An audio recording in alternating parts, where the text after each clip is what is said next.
helplessly, piteously appealed to Kamsa, "My dear brother, all good fortune unto you. Don't kill this girl. She will be your daughter-in-law. Indeed, it is unworthy of you to kill a woman."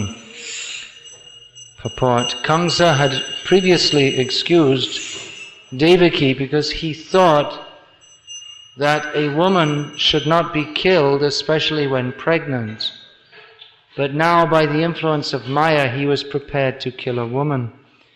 Not only a woman, but a small, helpless newborn child. Devaki wanted to save her brother from this terrible, sinful act. Therefore she told him, "Don't be so atrocious as to kill a female child. Let there be all good fortune for you." Demons can do anything for their personal benefit, not considering what is pious or vicious. But Devaki, on the contrary, although safe because she had already given birth to her own son Krishna, was anxious to save the daughter of someone else. This was natural for her. Obvious that one should not kill babies or women.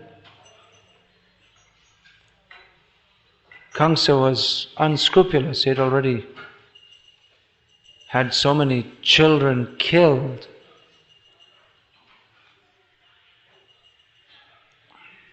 And Devaki was trying to save this female child. Just as it was seemingly natural for Kamsa to want to kill this child who he saw as death personified, so it was natural for Devaki to try to save the child, even though the child was not her child. But because she's described here as Devi, godly, saintly woman, whereas Kamsa has the distinction, or it might be called, of being one of the most famous demons in history. So they had a different outlook. Kamsa was a demon, there's no doubt. But you could say he was a straightforward demon. He didn't pretend not to be a demon. He was just an out-and-out demon, that's all.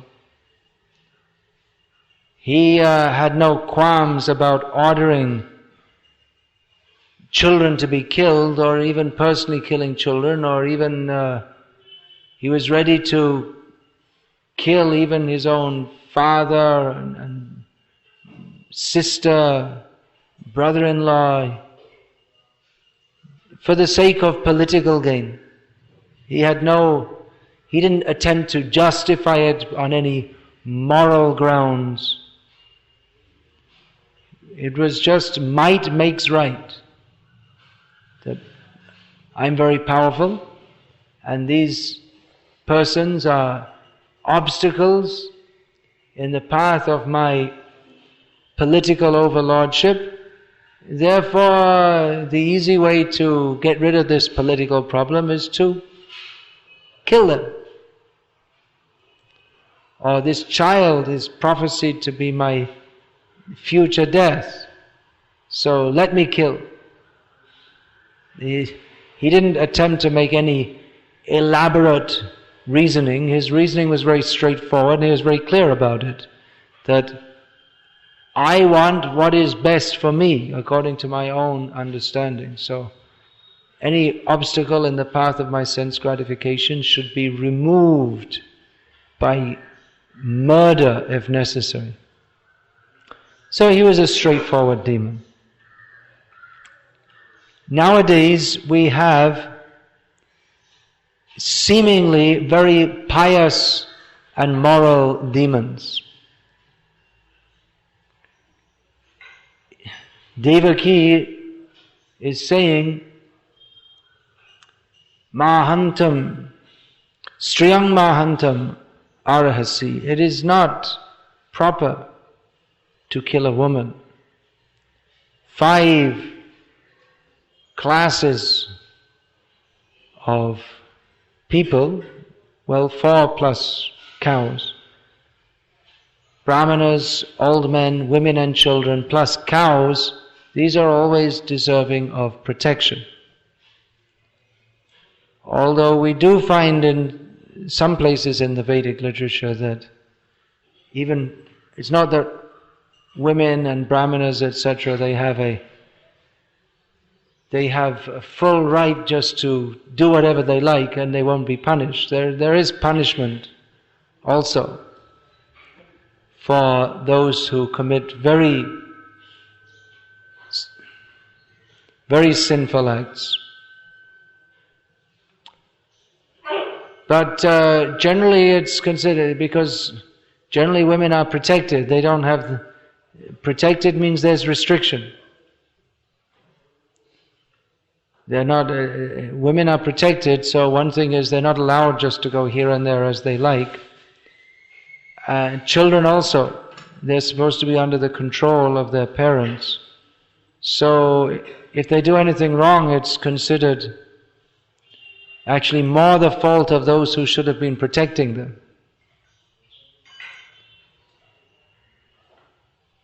And Brahmanas also, they may be punished, but that won't be, generally that won't be done by the king. That will be done by the other Brahmanas.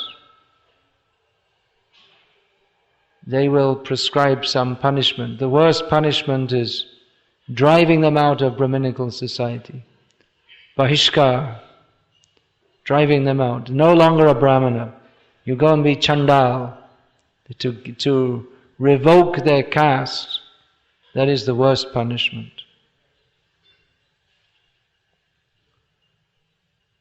And cattle, cows, they're not to be punished in any circumstance. Children also. Now in the Western world they're making laws for punishment of children who are severe criminals. But I think down to, from the age of 14 they can give, in some states, the severe sentence, maybe even death sentence, but because they have so many murders done by young children, like from 14 years. Because they take drugs, and they want money for purchasing more drugs, they become addicted, then they can do anything. They can kill, they can steal. So they're attempting to solve the problem by, one approach is to give severe punishment to children practically. So the general rule is that women, children, old men, and Brahmanas, they are not to be punished. It's the general rule, but they may, in the case of severe misbehavior, then they may also be punished. We find that the earth planet, she tried to avoid punishment from the hands of Maharaj Prithu on the claim that I am a woman. But he didn't accept that. He said, you may be a woman, but you're acting very wrongly, so you deserve to be punished. And later some compromise was made. But the general rule is that women are not to be killed. Who is to be killed? Killing, generally killing, that is not good.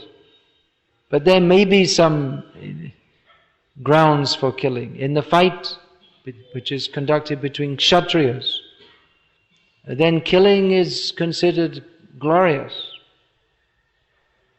That's not every day. That's an unusual circumstance. Not that the Kshatriyas, they're supposed to be fighting all the time, but when there's a need, then they shall fight, and in that fight, if they kill the enemy, or even if they're killed, that's considered glorious. But that's between Kshatriyas, men only. Not that women are sent to war. This very foolish idea in America they have, that women should do exactly the same thing as men, so they're sent to fight wars. They don't have enough men in America that they have to send women. Anyway, why they're fighting in the first place, that's another question. But that fight will be between men, so one man may kill another man. Nowadays, war means you drop bombs on cities and you kill all the citizens. But that way women, children, old men, cows, and there aren't any brahmanas, but all classes of people are killed wantonly. But actually the fighting, that should be just between a small section of the population, the Kshatriyas. Not that everyone's involved. You drop bombs in Hiroshima and Nagasaki and just people are sitting there in the morning eating with their chopsticks, and all of a sudden,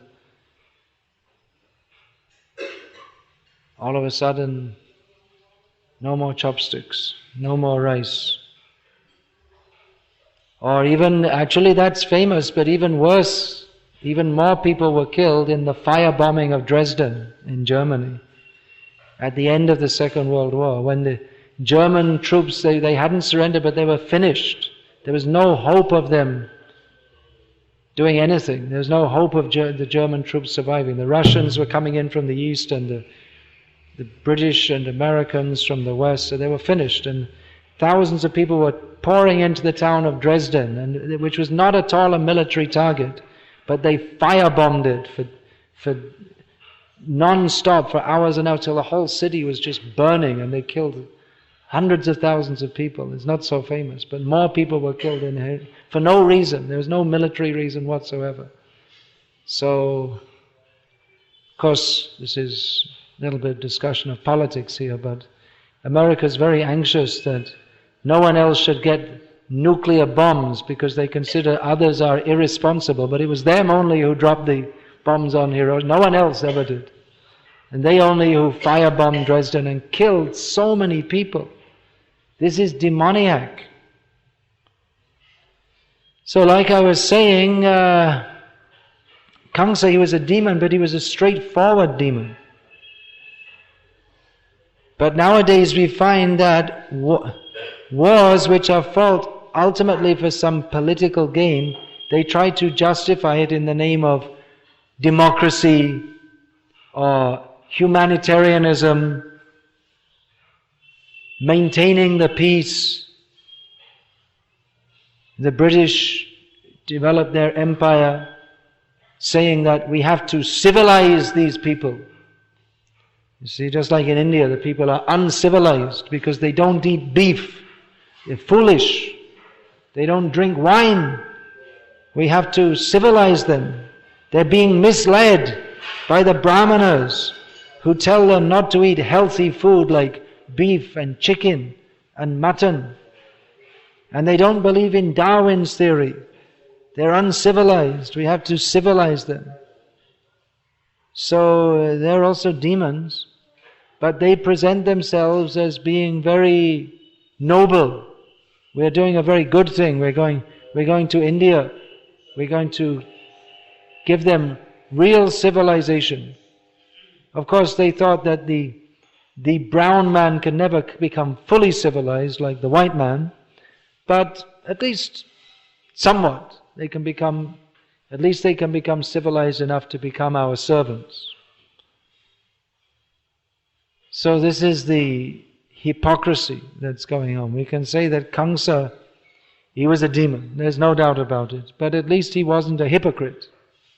He was a demon and straightforward about it. Whereas in the modern age, so many demoniac things go on disguised as something good. And people are bewildered by this.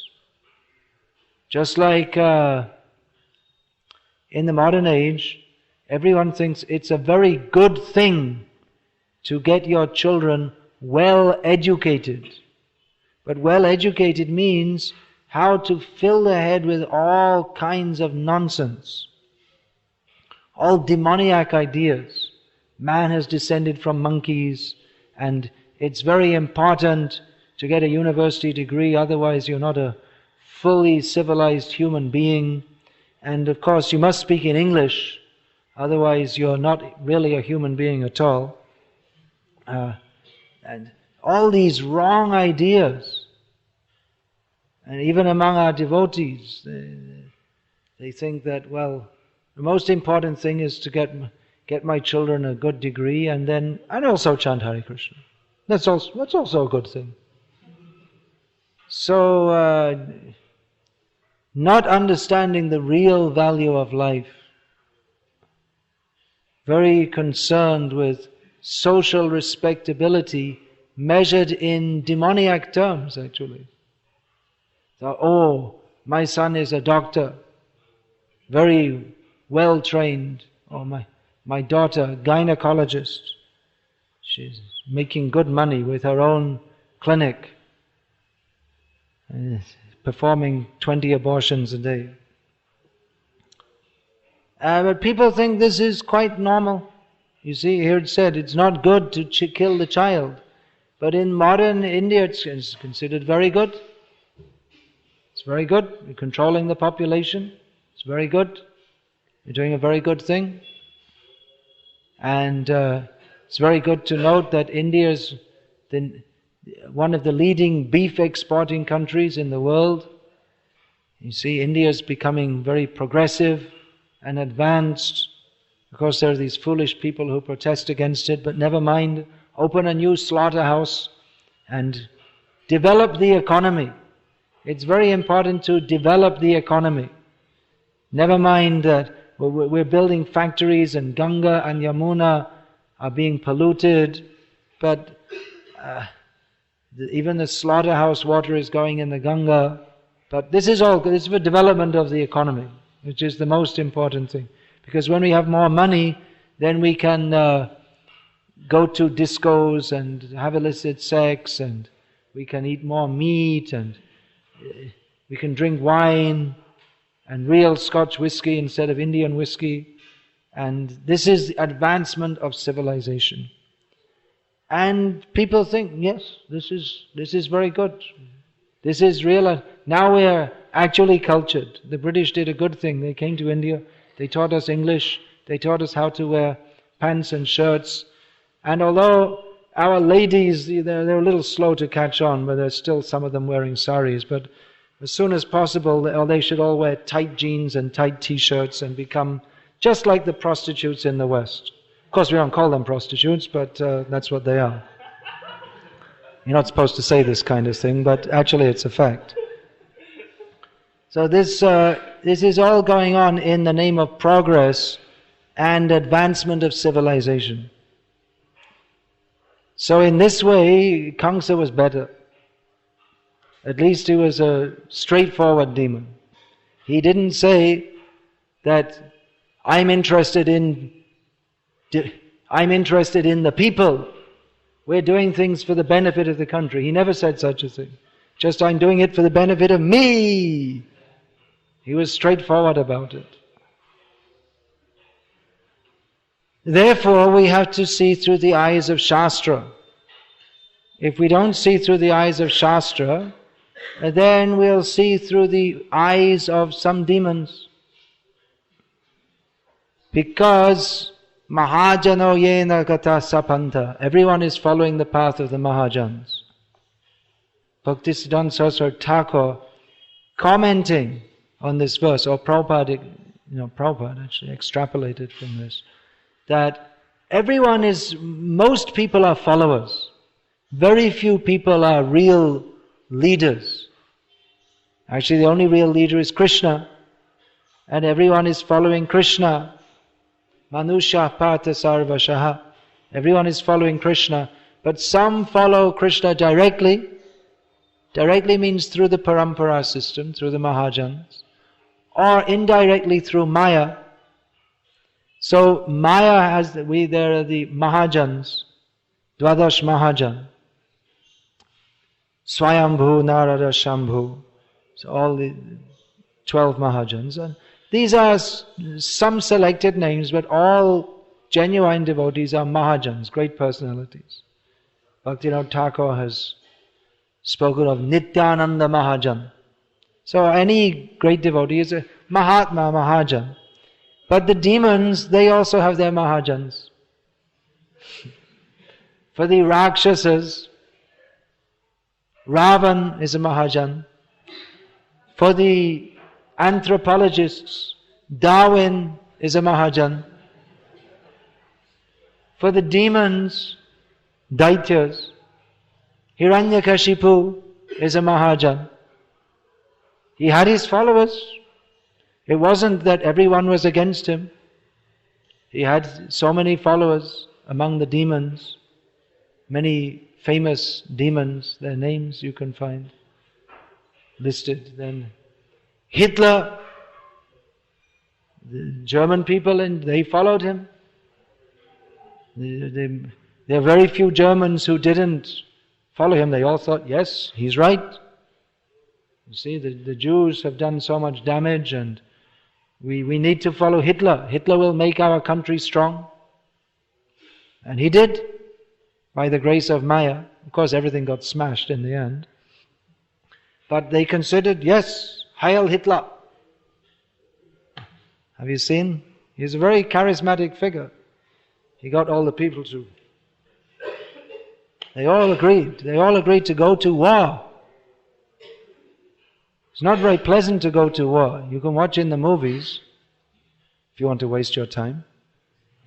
You can go to the movie and you see people shooting each other. Of course, in the movies there's ridiculous things. Someone gets shot 50 times and bombs thrown on him, and he just wipes his forehead and gets up and goes on fighting. But it's all nonsense. But in real life, this fighting in the war, it's horrible. You know, you're charging, and then all of a sudden the person next to you, his head just turns into jelly. And then all of a sudden, I don't have an arm anymore. So it's a horrible thing. But there are certain persons, they have some military leaders, they have the power to motivate people. Yes, go, fight for your country. Yes, we shall do so. So Hitler was very powerful, and the German people, they all followed him. Previously, they would never have thought to kill Jews or anyone else. Who are the officers in the German army? They were, bank clerks, teachers, doctors. They were what you would call ordinary people. But they took instruction from their Mahajan, and then they were prepared to fight and kill and torture and all kinds of things. So mostly people are followers, and mostly people don't think very deeply about what they are following or why they do so.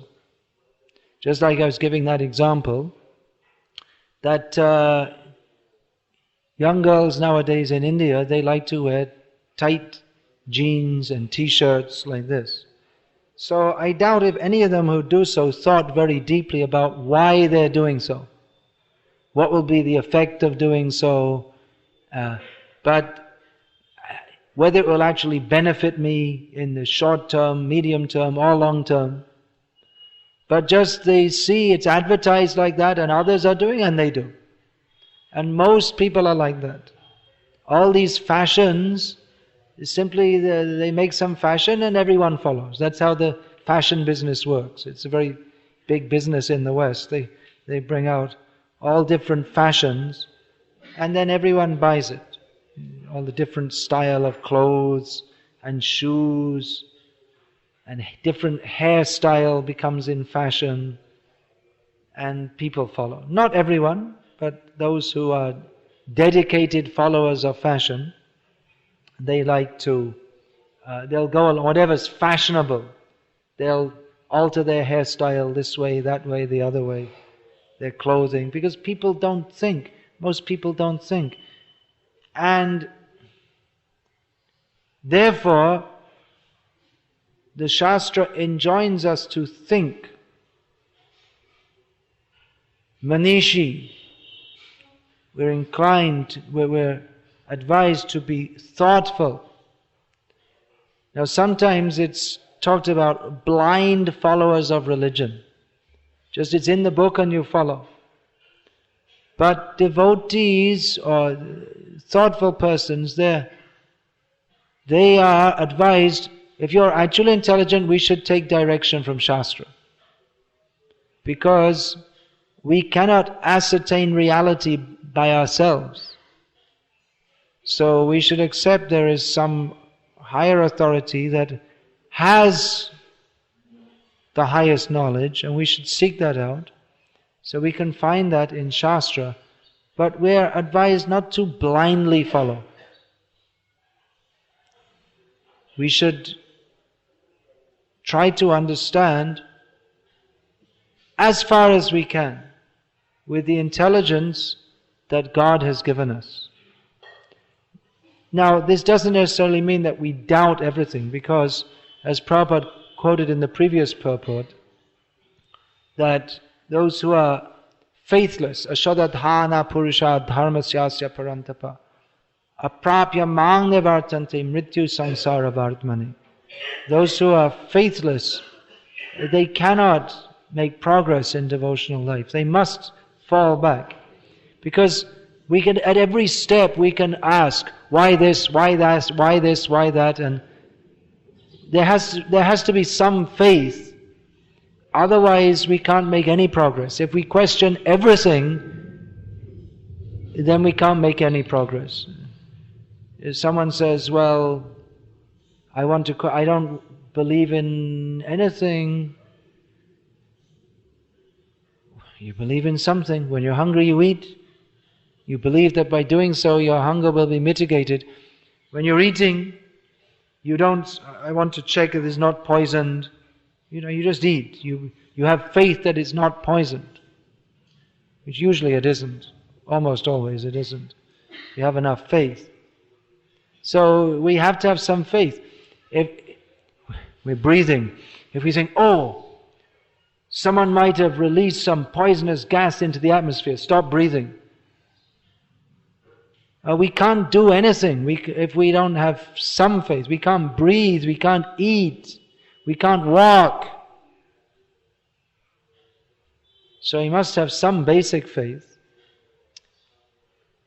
So devotee means they have basic faith that there is higher reality, the Supreme Person, that He is benevolent, and that by following His instructions as given in Shastra, we can realize Him.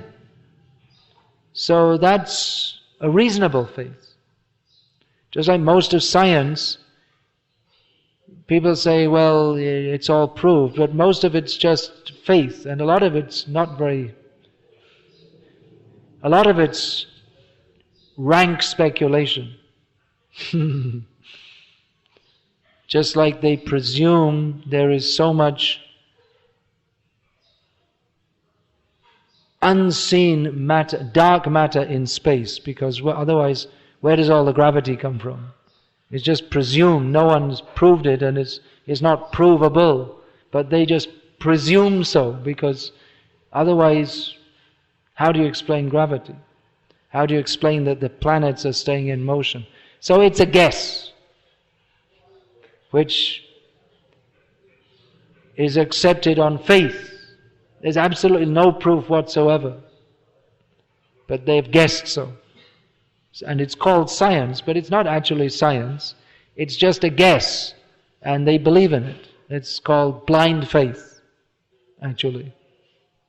But they don't have any better explanation. They didn't think of any other explanation. So even a lot of what goes on, there's this, just like it's generally presumed, it's taught that the brain functions by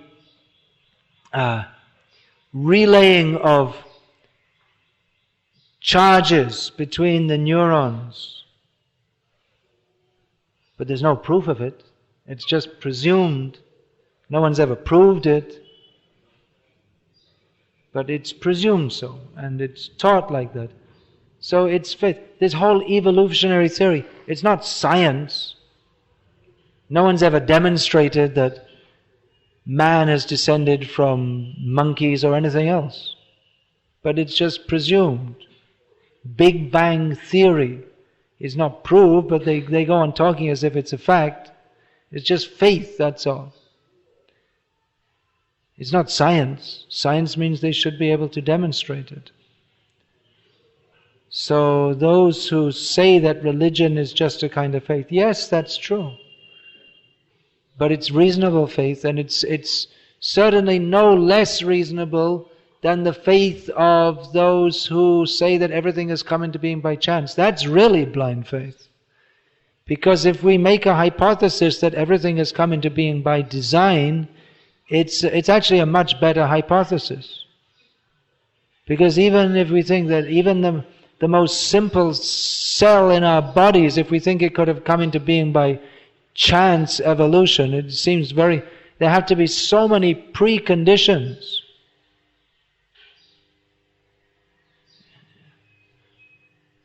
And even then you can't explain how there's life. So the idea or the hypothesis that there is God and that there are multiple souls, it's a much better guess, even scientifically speaking, than what they call the scientific theories. But one thing again we see, it's our hypocritical demons, that they talk science, but they won't even begin to accept that there could possibly be any dimension beyond that of matter. So that's not scientific. But it's practically accepted that science means material, study of matter only. But science, if it's supposed to demonstrate what is reality, then or describe what is reality, then it should be, if they can't explain, if you want to explain in material terms, that's all right. But if you can't, then why not accept that there may be other dimensions of existence that are not conceivable by any material means. And that by definition, they say, well, we can't see spirit, we can't see Atma in a microscope or any other scope. And we can't prove it by mathematical theories. Therefore it doesn't exist. This is foolishness. Because by very definition, you'll never see the Atma under any scope or by any mathematical formula, because this is all material, and Atma by definition is spiritual. That means it's not under material laws. So it's not possible to find by any material means. But it's possible to find out by spiritual means. But because they're atheists and demons, they will reject this in the name of science. But it's not scientific at all. It's just dogma.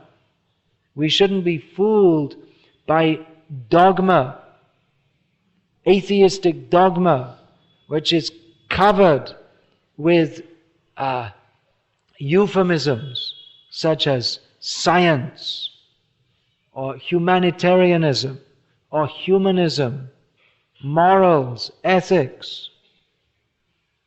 People tend to get misled. Kamsa, it was very clear he was a demon. But it's more difficult in the modern age because the demons are posing as nice people, very good people, very people who are interested in the uplift of human society. For the benefit of India, we must promote abortion. Otherwise the population will increase more and more. Well, I've got another suggestion. Don't engage in illicit sex. That will control the population. That will control the mind also. That will be much better. And you won't get AIDS either. You see, in the AIDS, they want to control, use condoms. But how about no illicit sex?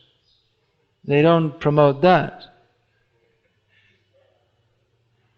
Why not? Because they're demons. You should go on with all sinful activities, and when the result comes, which is very terrible, AIDS, they don't make much noise about it now because what to do? It's already like an epidemic.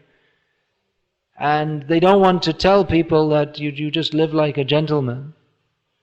So they're making all the use condoms and this and that, but that's not going to stop. It's not going to stop the spread of AIDS. But what is really required, that we the people live a civilized, self-controlled life, that they won't. In some countries they're doing actually. And they've found it's much more effective than telling people to use condoms. In countries where they have some values, in Philippines,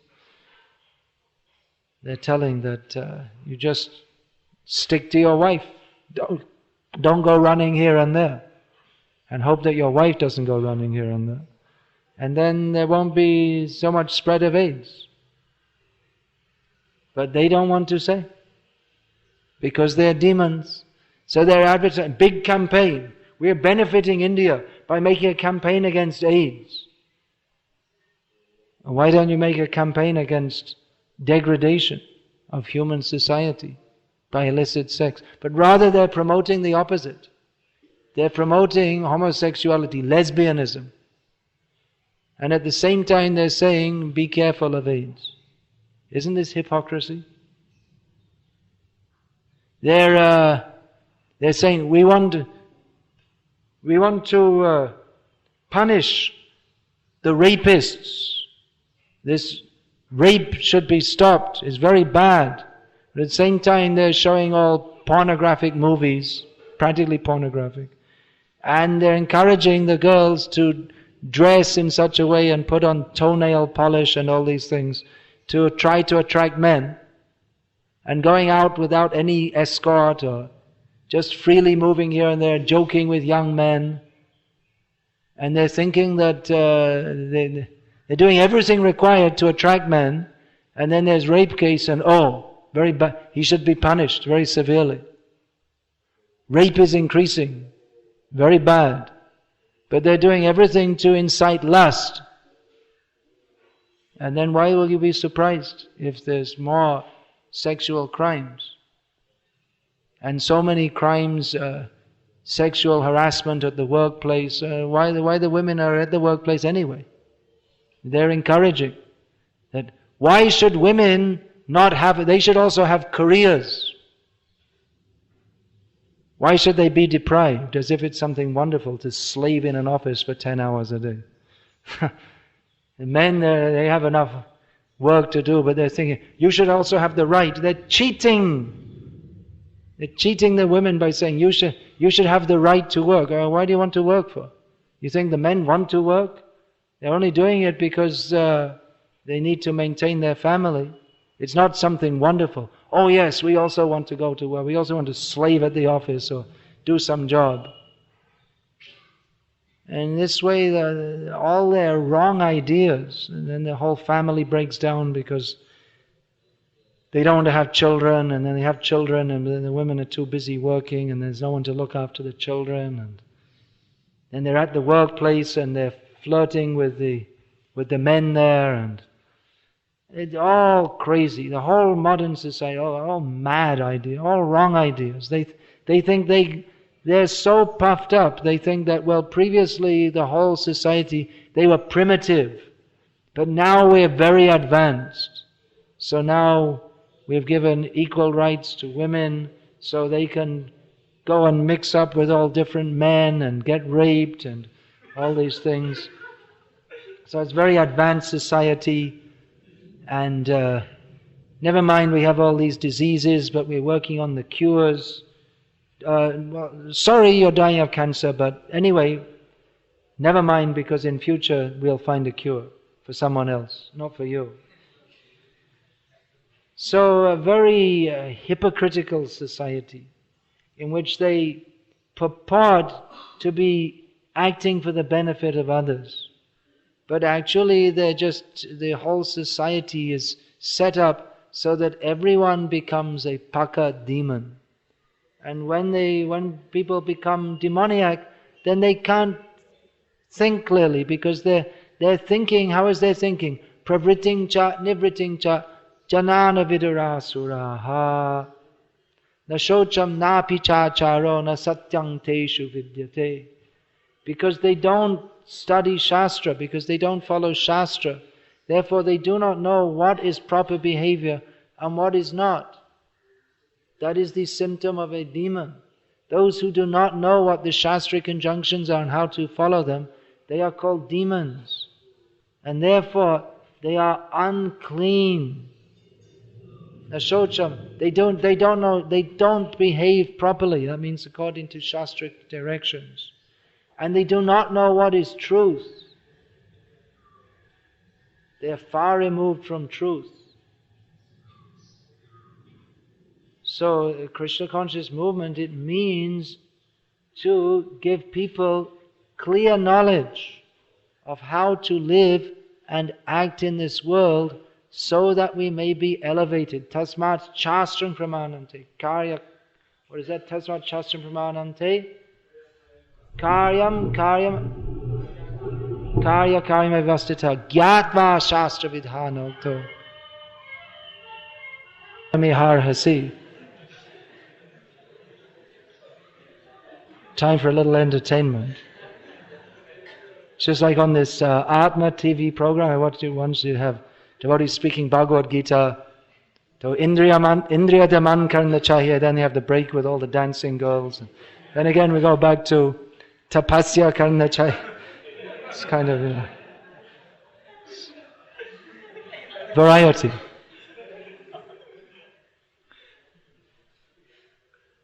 Anyway, these are very serious matters. That the whole society, it's very much degraded and misled society because they don't follow Shastric injunction. They think we have a better idea. They reject Shastra. And often we find that our devotees, especially in the last few years, it's like they want to be devotees, but we'll chant Hare Krishna, but everything else we'll do according to the modern society. All the ideas, even we find, I was told that some devotees, they even believe in Darwin's theory, which is, how can you be a devotee if you believe that? But I'm told that they have the idea that we accept the spiritual part of Shastra, but other things we have to accept according to modern science. These are very dangerous ideas. If we think that, Shastra has only got something to tell us about spiritual things, but material things, nothing. That this is what's in Shastra, that was for some old time and it doesn't apply now. If we think like that, that is very dangerous. Of course, some things that may be true, that it doesn't apply now. It doesn't apply now because we're so fallen that we can't follow it. But as much as possible, we should, in our dealings, in our social setup, we should follow the Shastric model because that is meant for our uplift. But unfortunately, we are more inclined to listen to the sweet-sounding demons who very politely lead us to hell. And that's the difference between modern demons and Kamsa. Kamsa was a demon, just out and out, straightforward. There's no doubt about it. But the modern demons, in the name of scientific progress, education, career advancement, development of the nation, and so many different high-sounding, what's that word? I can't remember. High-sounding statements, they're leading us to hell. Development of the nation. We need more slaughterhouses, more discos, more bars. This will increase the economy. It's all good for the nation. And everyone should be a good citizen by slaving their life away in some job so that the economy can develop and you can also get some money so you can afford to eat more meat and drink more wine and go on holiday to Singapore and all these kind of things. So the misguided society, very much misguided society. So our devotees, they should be very clear about this. that we can't be half demon and half devotee. It is not possible. It doesn't work. Our life has to be wholly dedicated to acting for the pleasure of Krishna, whatever ashram we're in. Householder devotee means devotee. Devotee means devoted to Krishna. So, if we're at all ambitious for our children, we should be ambitious that they become pure devotees of Krishna. Just like there was one devotee, he was studying at medical school, and he asked Prabhupada that, should I continue or should I join? Prabhupada said, there are so many doctors, but they're not preachers of Krishna consciousness. Come. Of course, I know you have a different policy here, and I'm not necessarily against that policy, but I'm just citing the example that Prabhupada said, there are so many doctors for the body, but where are the doctors for the soul? So his family might have thought that, it's a great waste, all these years you gave education, he could have become a good doctor. But Prabhupada saw that what is the real need of human society is teaching people about the real goal of life. There are so many doctors to tend to the body, but even if a man is rich enough to have his own team of doctors waiting at his beck and call with all the best medicines in the world, still he will get sick and still he will die. Whereas if we can get knowledge of Krishna, surrender to Krishna, then that will save us from repeated birth and death. So faith in Krishna consciousness, it has to be very firm and deep faith.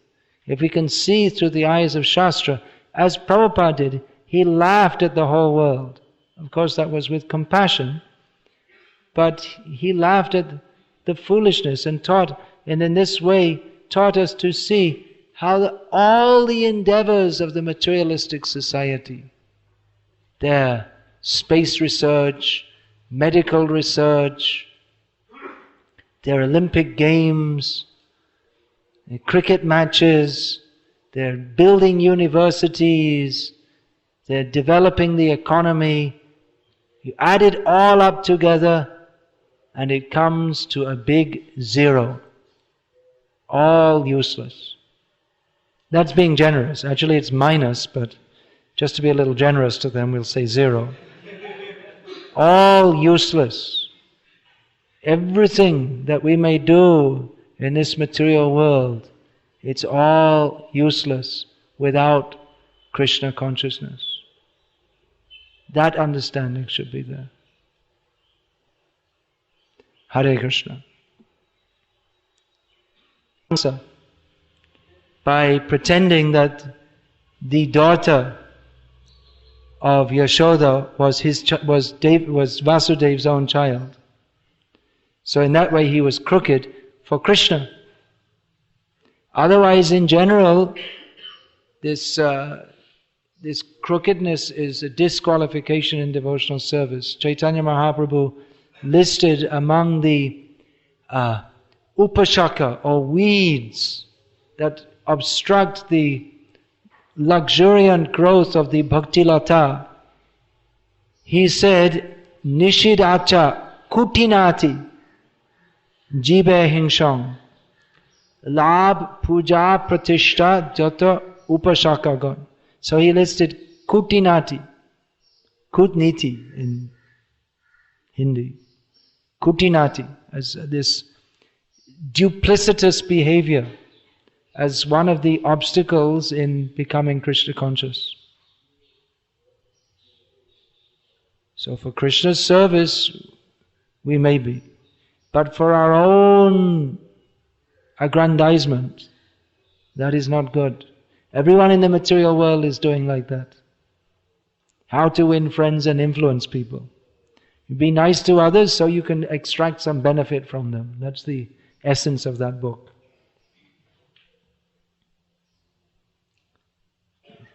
For my own sake, I'll pretend that I like people so that they will trust me and then I can get some advantage from them. Who is the author of that book? Dale Carnegie, right? How did he die? Suicide case. How to win friends, influence people, and commit suicide.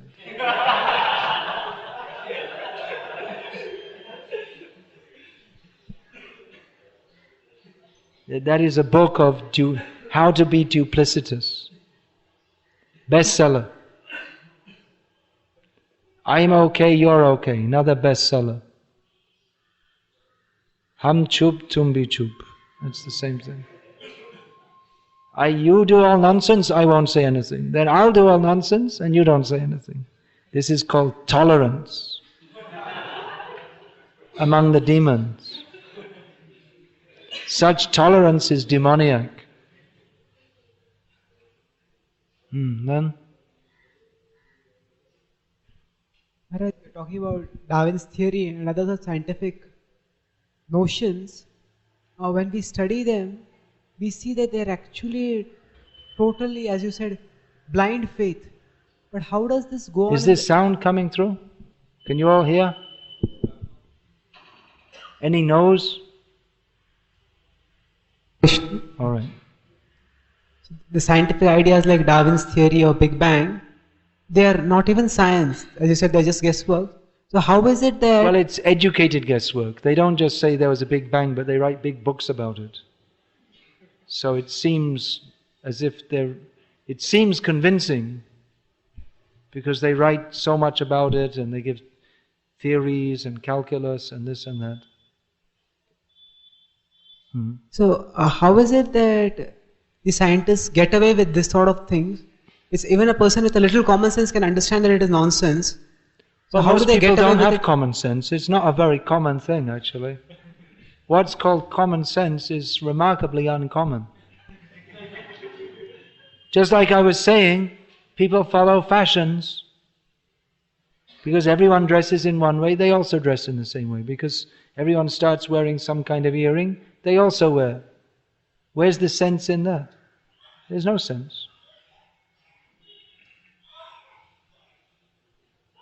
But people do, because everyone else is doing. Gadale kanyai, sheep. Sheep, just one sheep goes, all the others follow. Why? It's foolishness. That is the state of the conditioned life, covered by Maya.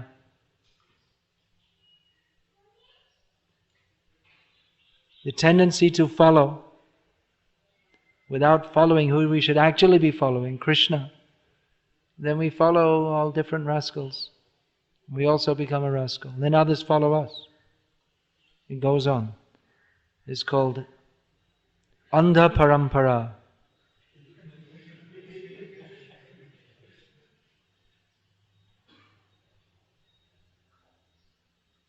He was telling that a devotee should be simple. So in the process of becoming a simple devotee, how we can live our crookedness? Simple means we simply accept Krishna. But we shouldn't be so simple that we're fooled by tricky persons.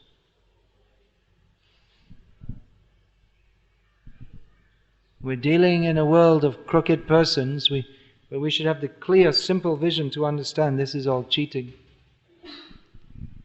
What is that? Shate Shatchamacharit. We should, when dealing with crooked persons, we should also be not so foolish that we are cheated by them.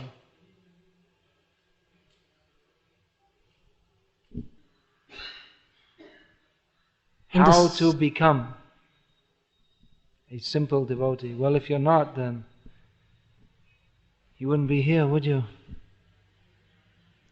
Simple means to,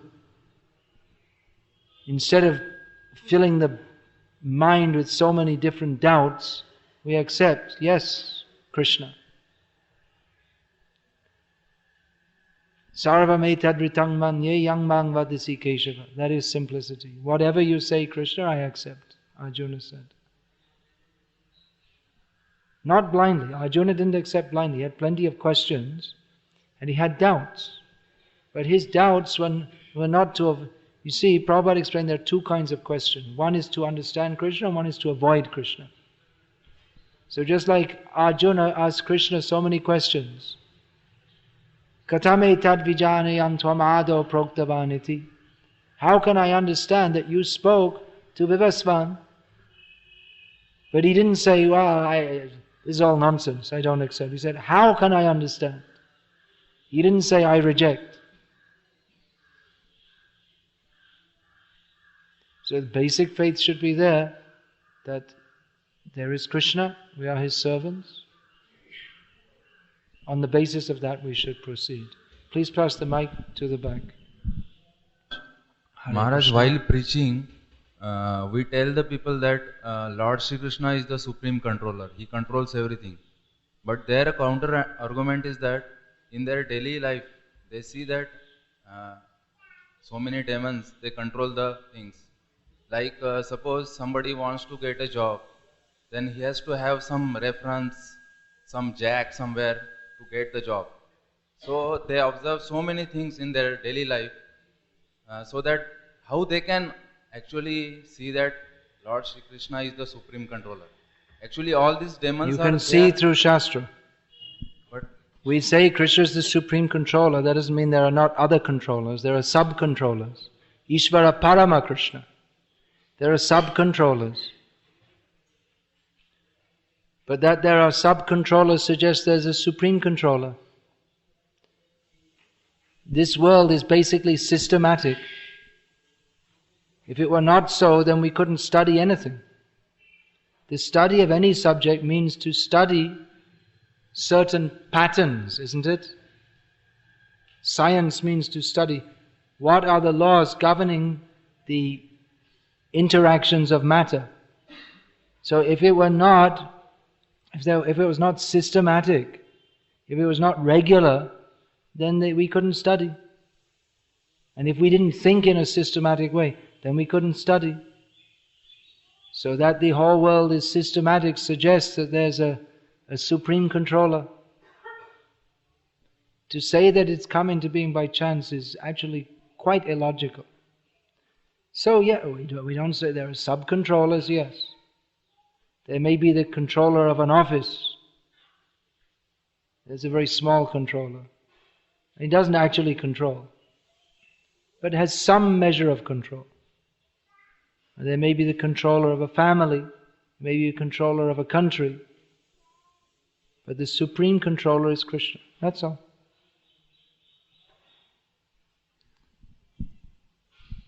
Few devotees, after practicing of Krishna consciousness for so many years, still they are not able to give up Mayavad philosophy or worshipping Mayavadis. Then they're not devotees. Devotee means not Mayavadi. Can't be devoted to Krishna if we give any credence to Mayavad. They chant 16 rounds, but they keep Mayavadi's photo in their home and they offer flowers to them also. Well, if you like, you can go there and rip out the pictures of the Mayavadis and throw them away.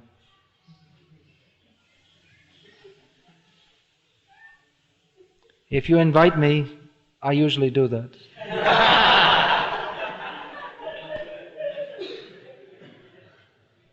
Then after that they don't invite me again, but anyway, it's actually very offensive to Krishna to make a show of bhakti, but at the same time to maintain attachment to Mayavadis. So before people are initiated, there should be a home inspection.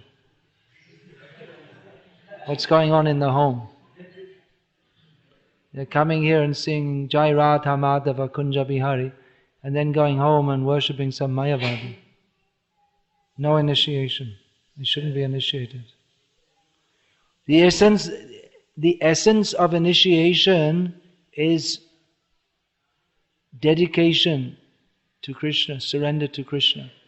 The essence is not 16 rounds or 4 regulative principles. The underlying principle is that of surrender to Krishna. So the 4 regulative principles and 16 rounds, they are necessary for surrendering to Krishna. But if we chant 16 rounds, follow 4 regulative principles and worship Sai Baba, that is not bhakti. That is offensive. So such person should not be initiated. Not in this sampradaya anyway. We should see. Maharaj, it is said if at all someone wants to control... It is said by who? In Nectar of Instruction, Prabhupada writes, that's to better. control our tongue, we should have Krishna Prasad and speak only Krishna Katha. One aspect is very simple to have Krishna Prasad. But the other aspect of talking Krishna Katha, when it comes to dealing or talking with devotees, interacting with devotees, Krishna Katha rarely comes. What all comes is just something mundane topics. Really? Which are not directly related to devotional service, maybe like somehow indirectly related. So how can... Well, why don't you speak Krishna Katha, and then others will at least have to reply to you. And if by this end of the first sentence they again go to mundane topics, then you reply with Krishna Katha. That's what we say. At the time of interaction, Krishna Katha, what we say. The main problem is at that point I forget Krishna Katha, or rather it's very difficult to... Well, then you can remember this little question and answer session and think what to do.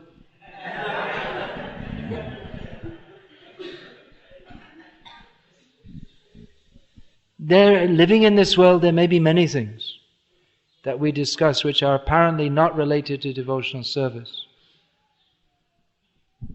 Just like, for instance,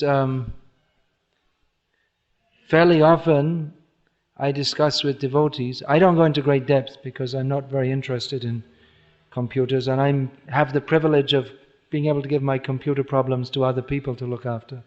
But I may discuss with devotees something about computers because I use computer as an integral part of my service of writing books.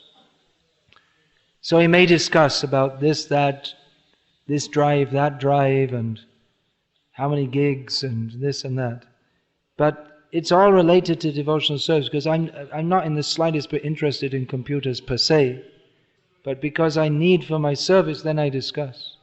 So it might sound, I'm just giving an example from my own life, it may apply in other devotees' lives in a somewhat different way.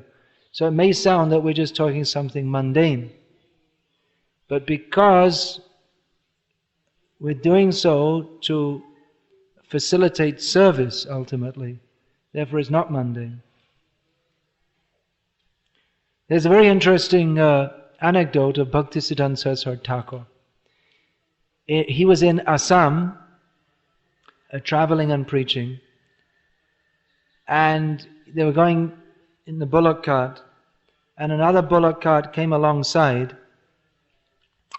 and there was a young boy, about 14 years old. So Bhaktisiddhanta Saraswati Thakur said to him, "What is your name? Where are you from? Which village?" This, that. And they passed on. The boy gave the reply and he didn't say anything else. "Who are you? What is your name? Where are you from?" Nothing. He didn't say chant Hare Krishna, no such thing. But the impression of seeing and speaking with this great Mahapurush was such that that boy shortly afterwards left home. Well, leaving home in itself isn't such a wonderful thing. But he left home and came to devotional service. And he's actually became a very prominent preacher of Krishna consciousness. So even the apparently mundane talk of a great devotee, because Tomara hridaya shada govinda bishram, because Krishna is always fully manifested in his heart. So even the apparently mundane words of a great devotee are surcharged with the spiritual potency to change people's lives. Whereas we find so-called preachers of Hari Katha who are actually materialists, just like these people who do Bhagavad Sapta. I'm not saying anything against Lokanath Maharaj's Bhagavad Sapta, because just a few days ago in Bombay the question came up, should we be doing or not? And I was saying yes, this kind of Bhagavad Sapta is wanted.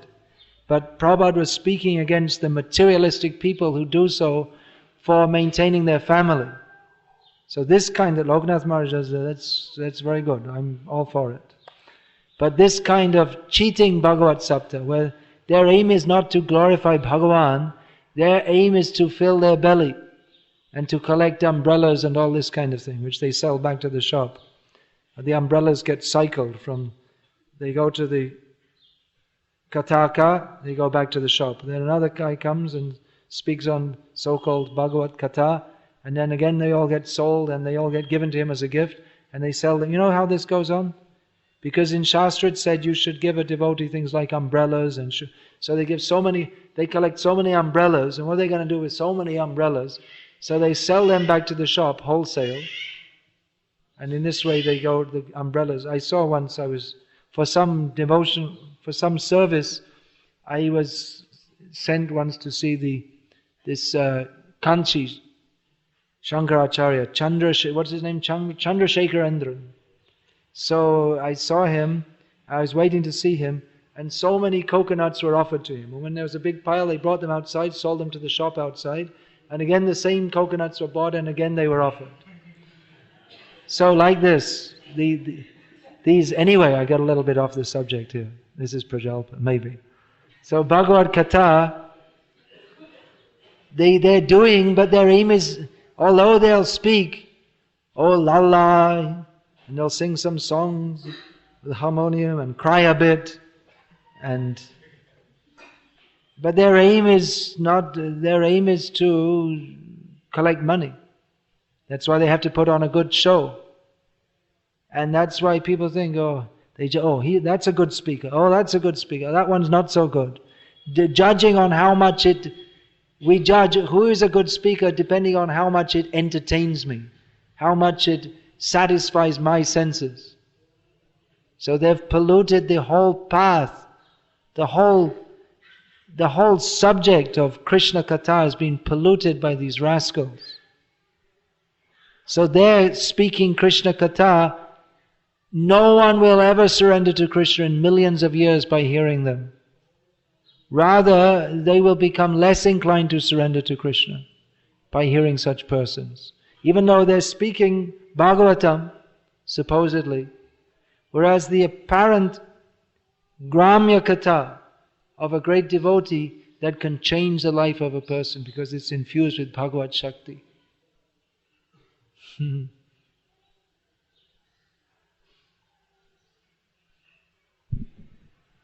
We say in a Vedic life, the purpose of Varnashram system is to please Krishna, but along with that, when the whole society, they feel that sense of protection being in the system.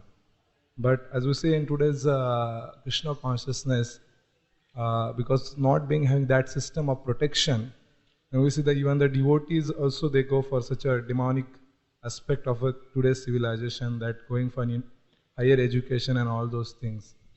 So even the devotees, they give this reason that because the society is like that, so how to. Therefore, they surrender to Krishna. Take protection. There's no protection at Krishna's lotus feet. That's the ultimate protection. But kshurasya dhara nishita duratyaya. It's a razor's edge. We can come this side to Krishna or the other side to Maya. I'm not wholly against, it's just, I'm not saying everyone should become a caveman or something like that. Just like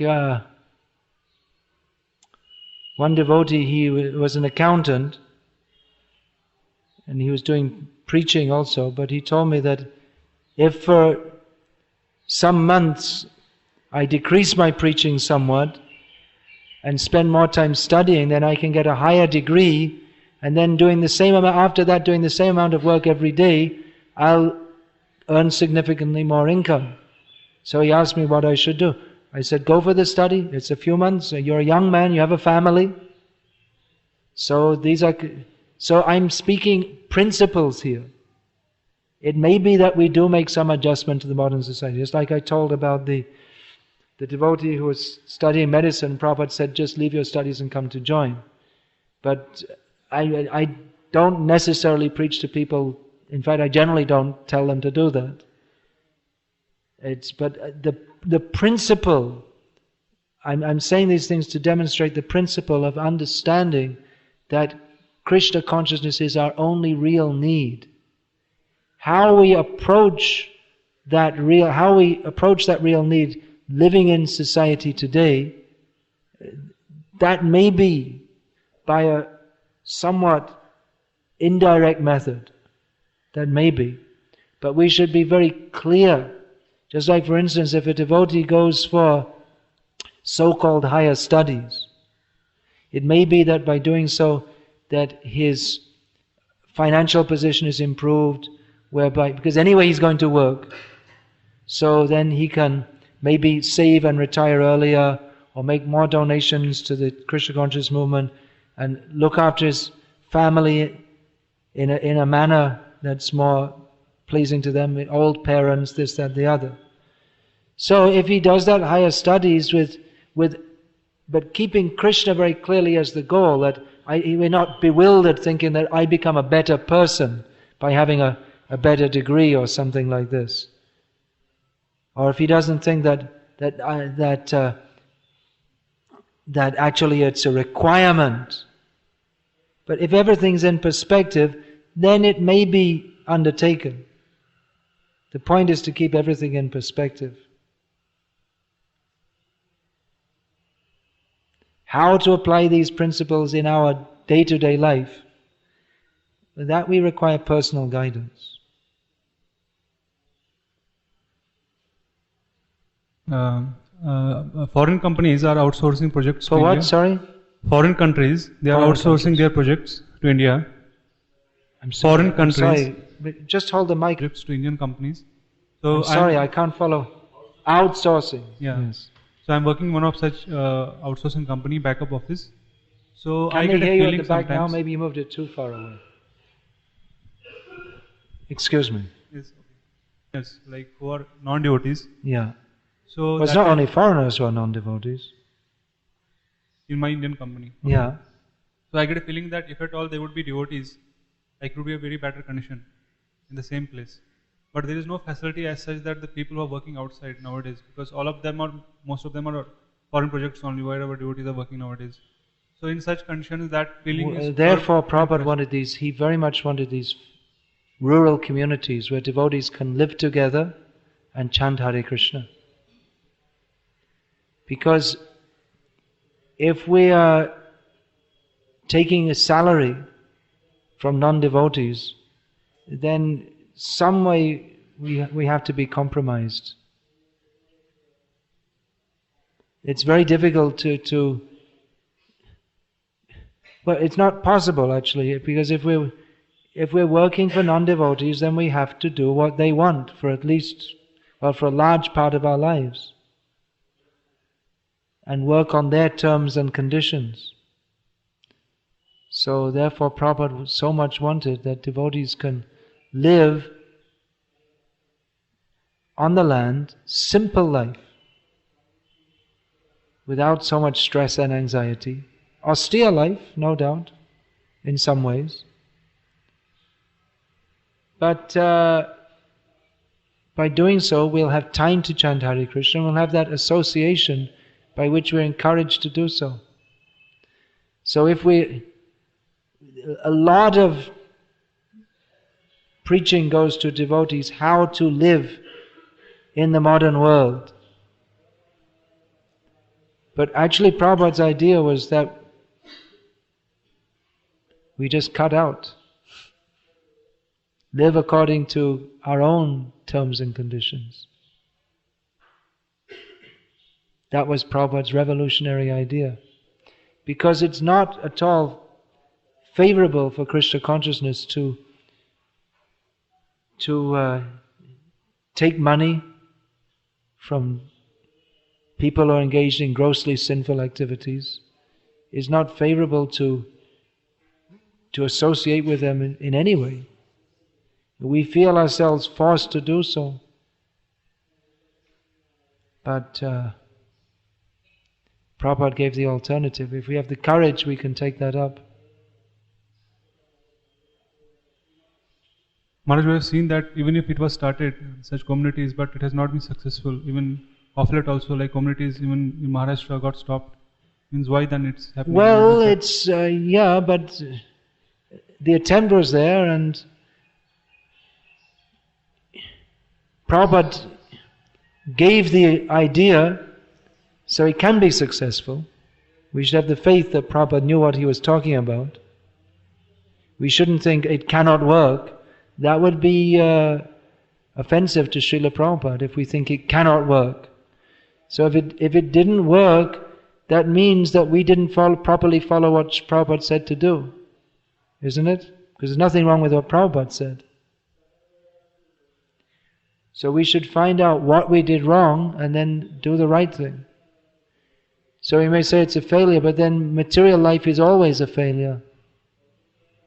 It's just that we think we're being successful because we're defining success in the terms of the non-devotees. But in terms of chanting Hare Krishna, it's not a very good program because we don't have time. We need in the morning at least 4 to 5 hours of sadhana, but none of our grihastas do that because they don't have time. And we're supposed to associate with devotees, but we spend most of the time associating with non-devotees because of economic constraints. So it's always a failure. So certainly to set up such farm communities will be a struggle, and we may make some mistakes. But someone has to do that, pioneering. If Prabhupada hadn't gone to the West, then none of us would have come to Krishna consciousness. If the first devotees in the West hadn't taken that risk, then the movement wouldn't have grown. So someone has to take the risk for the sake of ourselves and for future generations. Just like, how was America founded? Because so many people went from Europe to America because they wanted to practice their religion. The founding fathers of America, they went there because they wanted to practice their religion in an unoppressive atmosphere, because they were being oppressed in England, in Holland, in Germany. So they went to America so that they could, because of their religious belief, that we want to go to a place where we can practice our religion unobstructed. And they went. It was a great risk. They didn't know what was going to happen. And they just had virgin country, and they had to, they could take the land, but it was virgin country, and they had to start their lives anew. But they did so on the strength of their religious commitment. So that kind of commitment is required. If at all we're going to establish these farm communities. Just add a little bit. In this case, if you see, like spiritual master, when he gives an instruction, like Prabhupada, even though he risked his life, but it was confirmed that it is coming from a spiritual master's instruction. So in that case, if you see, like, even from Krishna, the descending process of this, what we can say, propagating this Krishna consciousness coming from Krishna himself. But there is no direct instruction, like, that this is how you should start, like, as you say, farm communities, or, like, there is no system which is coming in parampara itself and which you pick up. Well, Prabhupada is given the instructions, and people have lived like that for thousands of years. So, like I say, if you expect that everything will just be given to you on a plate, it's not going to happen. It requires some devotees to take the risk and do it. If you complain that no one's there to do it, someone should set it up and then I'll take it up. But with this attitude, then there can be no progress. Someone has to take the risk for Krishna. Someone has to do the work. Someone has to study the system, see what's to be done. Prabhupada would never accept such a statement that no one is there to do it. Prabhupada would say, you do it.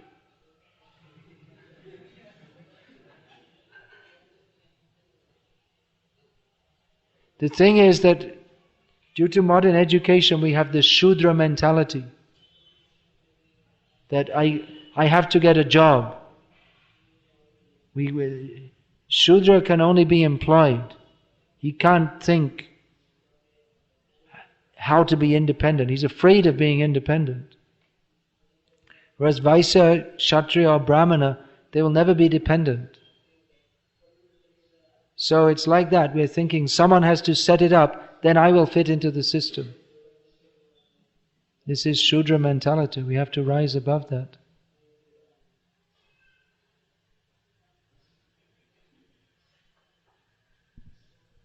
Maharaj, I just wanted to ask regarding writings about our realizations, that Prabhupada told some specific instruction for the devotees to write.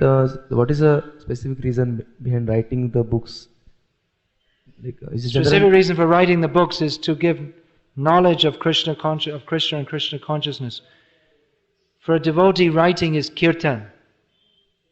It's glorification of Krishna in the process of devotional service.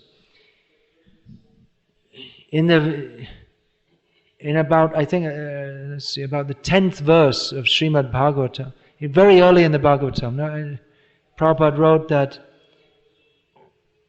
it is the foremost duty of one in the renounced order of life to make a literary contribution for the uplift of society.